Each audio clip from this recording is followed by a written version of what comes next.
A pleasant good evening. I'm Renata Burnett with the Wednesday's edition of the Regional News. We begin with news from Trinidad and Tobago. After spending almost 2 decades before the courts, former Prime Minister Basdeo Panday, his wife Oma, former Cabinet Minister Carlos John, and businessman Ishwar Galbaran Singh have been freed of corruption charges related to the construction of the Piarco International Airport.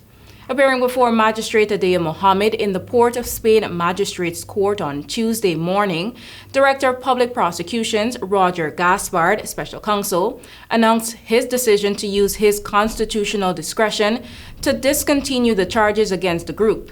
Gaspard explained that his decision was based on the low probability of his office securing convictions in the case. In addition, several key witnesses had died since the group was charged in 2006, and one main witness is now elderly and lives abroad.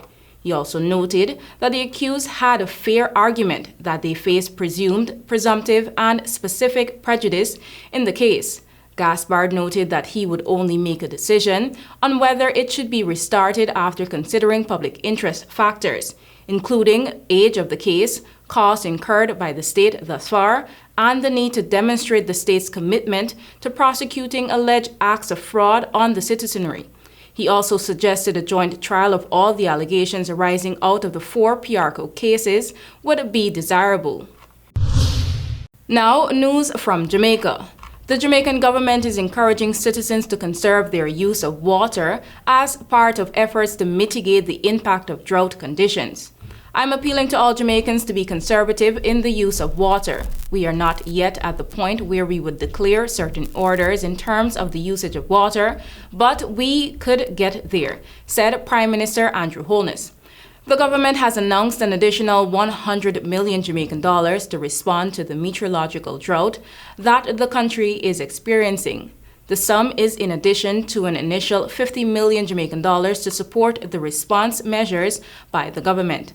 Holness said that Jamaica is experiencing a meteorological drought, which means that the level of rainfall is very low and is affecting the supply of water. This is particularly the case for communities that are dependent on catchment, for example, so rural communities are likely to be greatly affected, Holness said, adding that the country has been recording reductions in rainfall from as early as October last year. Prime Minister Holness said that the Drought Management Committee is monitoring the situation with the Meteorological Office, noting that 11 parishes are experiencing meteorological drought conditions.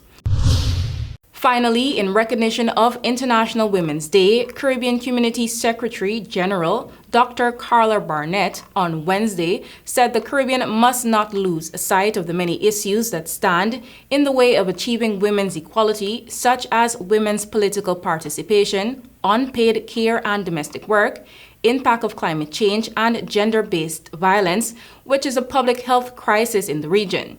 In the message celebrating International Women's Day, Barnett, the first woman to head the Guyana-based CARICOM Secretariat, said the global average shows 1 in 3 women has experienced physical and/or sexual violence at some point in her lifetime, usually from an intimate partner. International Women's Day, a special observance that was adopted by the United Nations in 1975, is this year being observed under the theme Digit All, Innovation and Technology for Gender Equality. That is aligned with the priority theme for the 67th session of the Commission on the Status of Women underway at the United Nations.